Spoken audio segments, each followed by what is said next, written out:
Blog Talk Radio.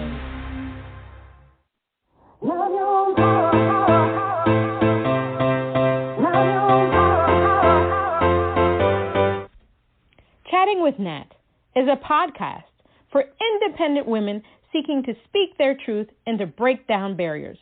We host honest conversations that help to guide and empower women. Speak your truth and set yourself free. Let your voice be heard. Good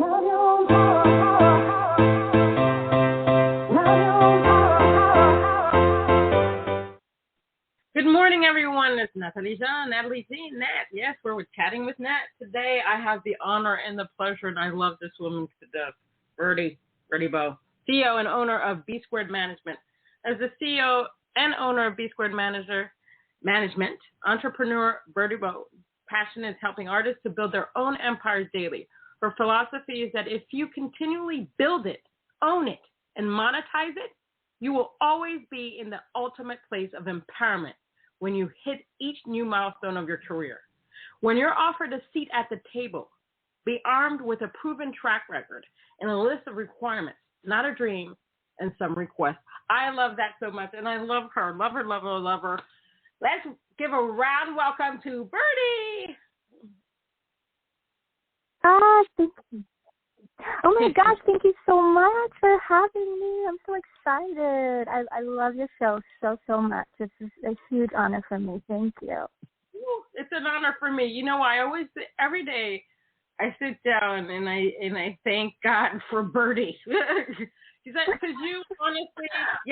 you honestly, and this is the truth, you honestly have given me so many tools to be able to do a lot of things, especially with the social media stuff, that I'm extremely grateful. If it weren't for you, I don't think I would be doing all the things that I'm doing right now, especially with the TikTok, the Reels, and trying to promo a lot of things. I knew about promotion, but not as deep as I'm doing it now. So I have to say thank you. Thank you.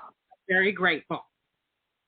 Oh my gosh, you're going to make me cry. That is so precious. Thank you. You are a light, a bright, shiny light. And it's just been an honor to get to work with you and learn about your amazing mission and all the wonderful things you want to bring to others in this world. So, oh my gosh, thank you. That makes me so happy. Thank you. So how did you get started in this whole industry? Oh, my gosh. Well, you know, I started as an artist and singer, songwriter, was in a rock band back in the day, and really had no clue when I got started what to do or how to do it. I just knew that I wanted to do it. And it's so funny. I was thinking about this other day when I was like 26 or 27. I remember literally like picking up a phone book and just like going through, I mean, phone books were around back then, but like putting, you know, my finger down the phone book, like going, okay, can I find a talent agent who might want to work with me, like teach me how to get started? And I was so clueless. I had no clue. I just knew that I knew how to write songs. I knew how to write lyrics, but I didn't really know if I was a songwriter yet. And anyway, it started at literally ground zero, and I taught myself everything, built a band, started touring independently on a dime for about 6 years, and that's how things kicked off. Wow. You've seen a lot in the music industry. I'm sorry, repeat that? You've seen a lot in the music industry. Oh yeah, I have.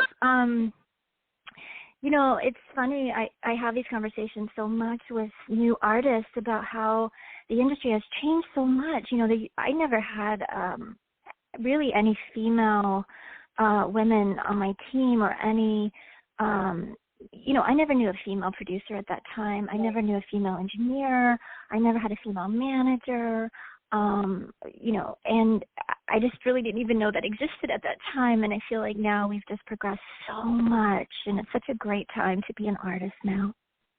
Yeah, definitely. I was talking to somebody else, another artist, and she was telling me how, you know, she went to a conference and it was for music producers, and she was the only female there, and that's recently. And I Yeah. think, we're making strides, but how much more do you think we have to do? Especially, let's talk about country. Country music, they're just now starting to play more of the females on the radio station. So how far do you think that we have to go? Oh my gosh, we've got mountains to go. I mean, we've got so far to go, but we have a seat at the table now. We are empowering ourselves daily. I think we just have to get loud with it. We can't get quiet. And we have to continually show up and make those demands and have those requirements rather than asking for, having a proven track record and requirements is everything. Clear and precise expectation. And I think that's where we as women have to really think, all artists in general actually in this space, but especially women, What made you decide to get into the business where you're actually helping other artists follow their dreams? Yeah, I never thought anything could match being on stage or performing or that connection that I had on stage with artists. And but it was funny. It was about 6 years ago now. A friend of mine was wanting to get into production, produce some music. And so I helped him figure out how to find, connect some of the dots together. And it was amazing what happened, what resulted from this connection. And he was so elated and so happy. And I got to see his songs come to light, and just his world really changed, his lifestyle, everything changed like within a few months, literally within a year. And it just, I felt like, oh my gosh, this is even greater than that feeling that I have when I connect with someone on stage, or like that one-on-one sort of thing. And I don't know, it just opened this big space in my heart that I really never even knew was there. And I was just like, okay, this is it. I think this is the real passion piece of my life, and I feel so good in it. And so I just kept going towards the light. And you've done an amazing job with it. So give me the pros and the cons of trying to help artists in this music industry. Oh my goodness. Well, because I was an independent artist for so long, I think sometimes maybe I know a little too much, and I have to remember that in ways where I know what it feels like, right, to be on that side, to be living day to day, just enough money to put gas in the RV, to get to the next place, to play to the back of people's backs in Milwaukee in some tiny bar or whatever. Like those things I feel like I know so well that, and then the other side of things too, like having a small deal with EMI and what it feels like to be on a bigger tour and play Red Rocks and all that. But I feel like sometimes I know a little too much, and so I try to dial that back sometimes and really accept each artist's experience in the moment of where they are, instead of trying to give too much of my own experiences. So that sometimes is a balancing thing. The joy of it is amazing. It is always such a pleasure to meet these artists who are doing so many extraordinary things, like meeting you and just being so inspired by you. And those things are immense. The harder piece of it, I think, is sometimes, convincing artists to say yes more often. Like, don't build up walls. Like, be open to all the opportunities that come your way. I've seen amazing things happen. I've seen artists who were on tiny blogs or tiny podcasts or tiny things that turned into an investor who saw them and then gave them $20,000 to make a record. So I think the saying yes part is a struggle, because we're conditioned sometimes as artists to set up walls and to say no, or to feel like, okay, I don't want to be judged on this and this because I have to look a certain way or feel a certain way. But if you can really open your mind to the yes factor of all of it, it's endless, the amount of opportunity. It's just endless. And you know this because you're such a yes person. You are always in that state of abundance. I know this about you. I agree with you. I know when I was first starting out in this whole music journey, you know, you there are a lot of lessons you will learn. You know, I've been scammed before, and now I do a lot of my due diligence. And there's some aspects where that you do say, because you need to have that experience. Because in the beginning of all this, I will tell you that nobody wanted to, you know, book me or anything because I didn't have the experience. So, you know, I had to take the pay to play, which I hate doing. But when I did the pay to play, it allowed me to be on stage, and then I could put it in my resume and say, okay, I've performed at this venue. And then once I started doing that, you know, people were opening their doors to me to allow me to be booked. And so I think one thing with this whole pandemic, with the live streaming, it'll actually allow people to have something on their resume to say, yeah, I performed, because like with Bsquared Management and doing all of those performances with Bsquared as well as the brewery and all these other places that I've done some stuff, it opens doors for them to say, oh, if I'm ever in your state, you know, maybe I could perform when everything opens up. No, I get that. And also, the thing that I found, a lot of people will come to me and ask me, you know, why do you submit to so many songwriting contests or music awards things? And I do it because you don't know who's listening. You just don't know. Exactly. You do not know. This is great segue. We recently had this wonderful workshop with Jason Miller, who's the vice president of Live Nation New York. And, you know, he books Madison Square Garden, he books Barclays Center, he books Beyonce, I mean, you know, Taylor Swift, blah, blah, blah, on and on. But it's such a cute story of how I even met him. And this was years back when my band was just getting started. We just had put out this very first record. We had this, you know, manager who was like, hey, I want you to play at this Tower Records event. You'll be playing at like 1 p.m. I don't know if anybody will be there, but just, you know, go and play. So we go set up, we play. This is I guess this was like back in 2006 or 7. And we played to like 5 people, right? 5 people. We have our record for sale in there, right? And so we play, this guy walks up to me and he's like, hey, will you sign this? I'm like, oh yeah, sure. So I sign it. And thank you so much for buying a record. He walks away. My manager comes running from across the store. He's like, oh my gosh, do you know who that is? That's Jason Miller from, at that time he was the head of House of Blues. He's like, he books Red Rocks. He books all the major Colorado venues. And I was like, oh, I have no idea. Well, anyway, from that show, he booked us our very first opener. And then we were playing to 1,800 people, at the Paramount a week later. And then from there, he just kept getting us openers, and, helped get us on tour. But that was literally like playing to nobody. And I think, what if we had thought we were too big for that at that time and said, no, it's you just never know.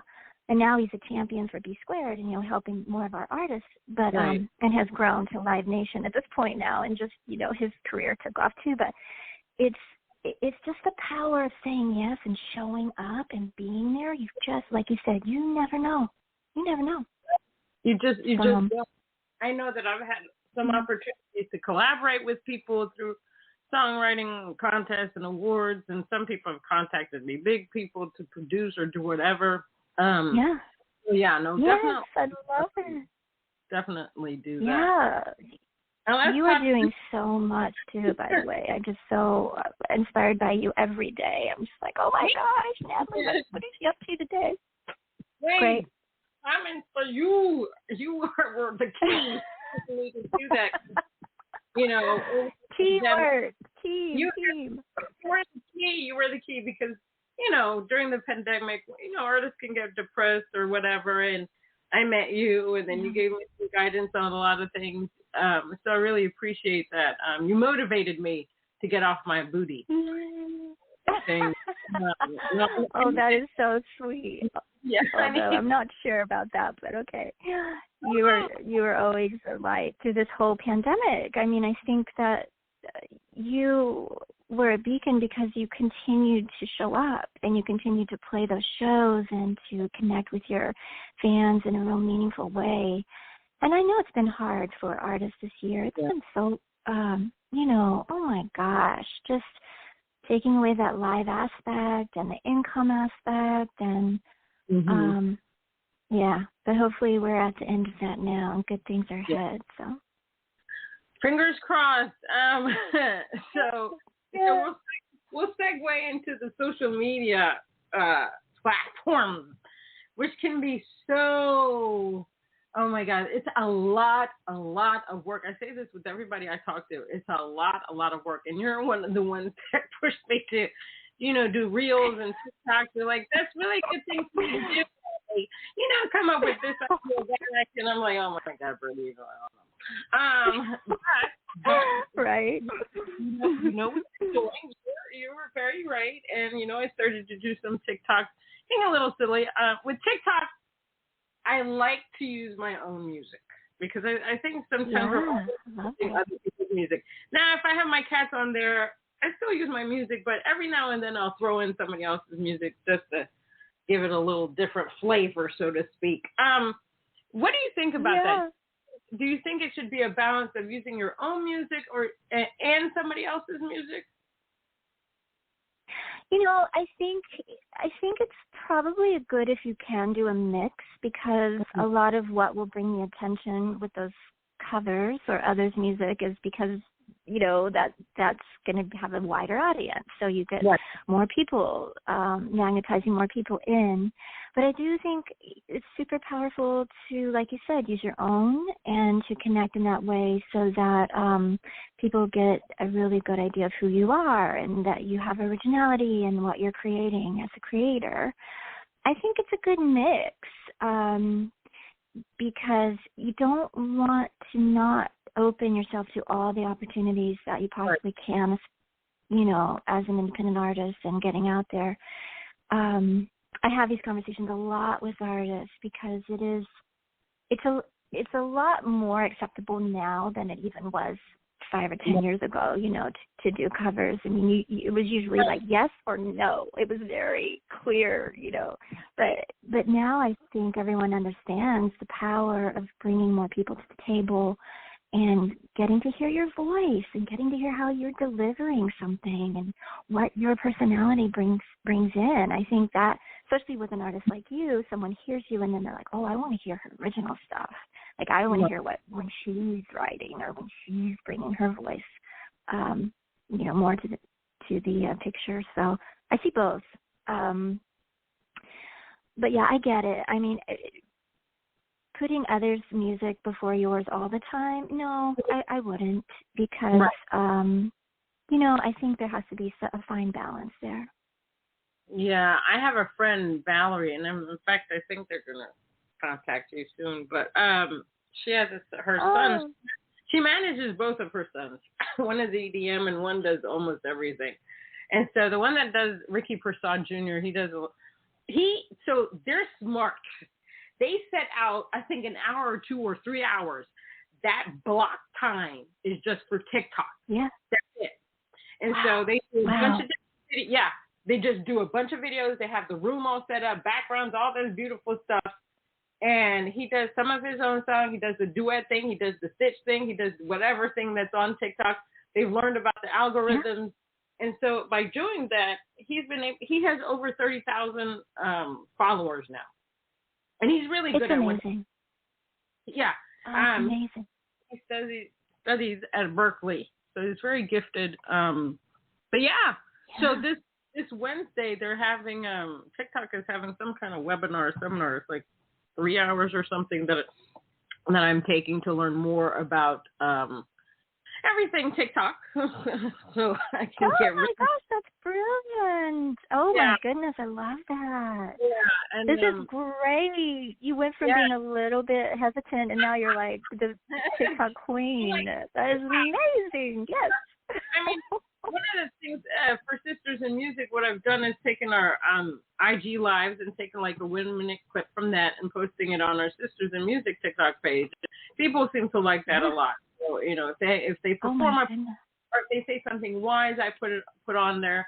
I mean, you also introduced me to the whole audiogram thing, so I have to thank you. Now, I'm on 2 different platforms for that, trying to figure out. Oh, which, yeah. So, yeah. The audiograms are really good for our podcast in the sense that, I take a small quote from there and I share it, and everybody can say, oh, maybe I can get on there. So I appreciate that. Yeah. But of course. Yeah, give everyone a taste. Yeah. So how important is all of this social media stuff for us to be seen and heard? That is so great that you asked this question too, because we keep going back to this workshop with Live Nation, but it was really powerful, and we talked about a lot of this. We had a lot of artists up there, and these were the questions they were asking him, like, does this matter? Like when you're booking an opener at Madison Square for a bigger artist, are you only looking at the numbers, or what are you looking at? And he was like, it's a mixture of everything, but he said, at the end of the day, you have to understand that the passion for what you're doing will supersede anything else. And if the passion for your writing and your creation and the song and the performance and the way you connect with people and the way you deliver your story is always going to supersede, you have 200,000 followers at Instagram, or you have X amount of streams at Spotify. He was like, there's still that human element piece that cannot be, it cannot be replaced. And so just because you don't have all of these Spotify followers at the moment, or you don't have the huge following at Instagram in this moment, do not be dismayed, because we still, as we find new artists and we learn about new artists and we see, new artists for openers, this is what he's talking about, but it's still about that passionate connection with people. However you make it happen. And he was like, some people are really great at doing that through social media because they're just really gifted at that. But basically he was just saying, don't let the numbers outweigh the passion piece and that connection in a real organic, true, passionate way. And it's true. I mean, I see this too. I recently saw a band that had just been signed with Sony, and their following was really just like whatever. But someone saw them live or saw them in an online performance and was like, wow, this really touched me. Like, I get it. And so that piece is still the biggest thing. I think you do have to work on the other, yes, but if you work it in a place from the passion piece, if you're working it in a place from, I do this just like you do, like I do this because I wake up and I can't not do it, and I want to share my story, I want to share my music, I want to share what I have to say. If you show up like that every day without showing up like, I've got to get these numbers up, I've got to, I'm almost at 10,000, stay away from that way of thinking. Stay in the passion piece, and the numbers, I believe, will come, and all the things that are supposed to magnetize to you will come. And is it important? Yes, very important. Definitely always working on it. But the writing, the creation, the connection, the passion, that's number one. Thank God, right? So how do you get somebody that's such an introvert to do some of those social media platforms like TikTok and Reels? Yeah, it's a real, I always say it's got to be a comfort level. So if an artist is just not comfortable with it in any way, shape, or form, like going live or something, there's always other things we can do to kind of still get that feeling. Either you're posting something that's maybe a still story, or it's an inspiration piece, or without going live for a while until you sort of get in that comfort zone. But I do think that the magic does start happening when you push yourself into places that you haven't felt comfortable before. That's where the magic happens in anything, whether it's writing a song or a performance or whatever. When you push yourself a little bit out of that comfort level, that's when amazing things are happening. But I I'm definitely not someone who pushes someone like, oh, you have to get on TikTok and you have to do this and you have to. It's more like, hey, let's figure out a way that feels like you, that you feel good about, that you're comfortable with. Let's figure that out and see where it takes us. And mainly have fun. Have fun. Life's way too short to not enjoy it all.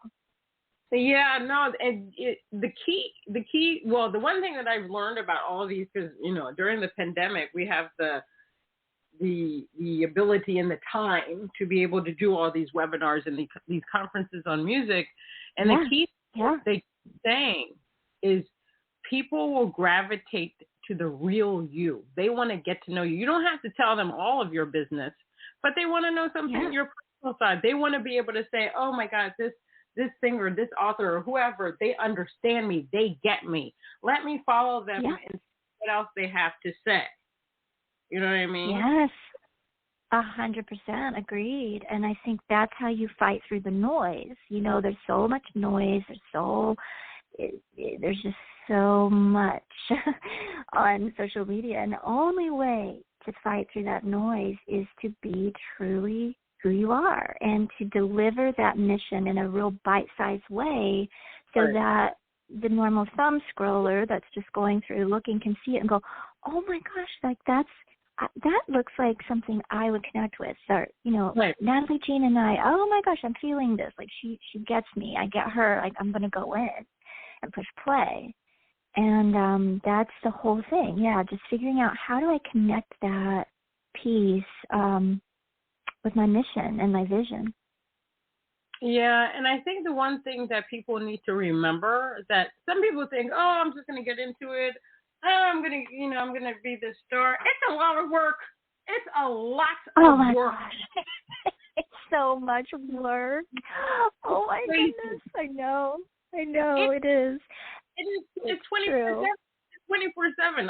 We do sleep, but my gosh, it's a lot of work, and people need to start understanding that we're just not sitting here and all of a sudden, oh, we're winning awards or we're writing songs or people want to work with us. No, we had to work at it to get to a certain level. So. It's so true. The work ethic piece is so huge, and you know that from working with Bsquared. Like that's one of the first things we say to our artists. We're like, hey, we're your team. We're going to work super hard, but we're going to ask you to work super hard too. Are you cool with that? Like we're going to blow your inbox is going to be full. Like we're going to ask you to do a lot of work to get there with us, but together we can do it. But it's everyone's got to be working, and I get those questions a lot when artists look at someone like maybe Olivia King who has like 200,000 followers or whatever, and they're like, how, that's where I want to be, that's where I want to get. And I'm like, that's a lot of work. I will tell you that Olivia King shows up every day. Natalie Jean shows up every day, and works hard in a big way, and you can get there too. But it's a lot of dedication, and and I think. But it's that same old adage that if you're doing something you love and you're connecting something that's so important to you, it doesn't feel like necessarily work, but it feels like it's more like time. Like how do I find the time in my day to make it happen? It's not necessarily like, oh, it's drudge work, but it's really figuring, okay, so you have this many hours you're doing this. Can you take 30 minutes off of this and 30 minutes away from the gym and 30 minutes, and put that into your career, figuring out how to manage that time better so you're putting the time in for what's the most important to you. And most everyone, it's their career, So what is one quote you'd like to relay to our world out there? Or advice? Oh my goodness. You know what? I'm going to take a quote from Brittany J. Smith, who is the host of our Bsquared booth and a fabulous artist. But she says this all the time, and every time she says it, it makes me light up. She says, be nice, be a light. And I think, and she always says, being nice is so easy. It's easier than being kind. And I'm like, wow, that's really cool. Like if we just be nice every day, struggle, the struggles we're going through, the all of the negativity that's going on in the world, and all of the sadness this year, and but if we just be nice to one another, oh my goodness, how much can we change the world if we just show up and be nice? Amen. Amen. Amen. Amen. So true. People just need to learn to be nice. So true. Just be nice. Just be nice. Thank you so much for, I love you. Thank you for, goodness. I know you're a busy lady. Thank you for taking I'm so honored to be here. The honor's all mine. We can go back and forth. The honor's mine. All mine. Well, it's a pleasure, and it's always so fun to chat with you. This was just a blast, and I just thank you so much for always being so kind to our artists when they're on your podcast as well. And I know they're just having a blast on your show. And wow, you're just doing tremendous things. Congratulations to you. Thank you so much. I owed a portion of that to you, so I really appreciate everything again that you've done for me, and I appreciate you in my life. I love you lots. Thank you again for being on Chatting with Nat. You are awesome. You will always be awesome. You are the biggest light, and one of the biggest lights in my life. I want you to know that. And so, Same here. I will treasure awesome. Forever. Oh, same here, Natalie Jean. Same here. Love you so much. And have a beautiful day, and I'll talk to you super soon. Have an awesome day. Thank you so much for being on Chatting with Nat. Thank you. Bye. Bye.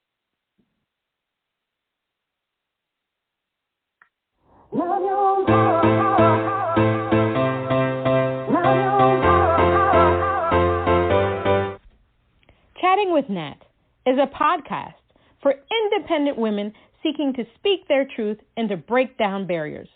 We host honest conversations that help to guide and empower women. Speak your truth and set yourself free.